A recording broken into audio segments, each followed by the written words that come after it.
वावर वाटत ते आपल्या वावरात संगतही नव्हते नसे सडकीनं जाऊ बी नव्हते पांडीनं मारत होते आपल्या लोकांना.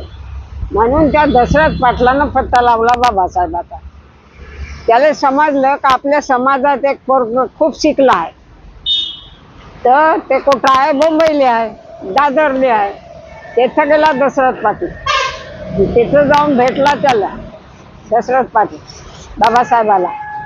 बाबासाहेबाशी गोष्ट केली अशी आपल्या लोकांना हे लोकोबाई विचारून एकत्र दूर दूर करत आहेत, सावली नाही घेत तर वावरातूनही जाऊ नाही देत, वावरही वाटते म्हणतात. तर बाबांना सांगितलं होतं का मी नागपूरला येतो. नागपूर म्हणजे नागाची वस्ती आहे, नागपूर नागाची वस्ती आहे. मी नागपूरला येतो तिथं मी दीक्षा देतो नागपूरला येऊन असं म्हणलं. तर मग बाबांना ठरवला दिवस. तर बाबा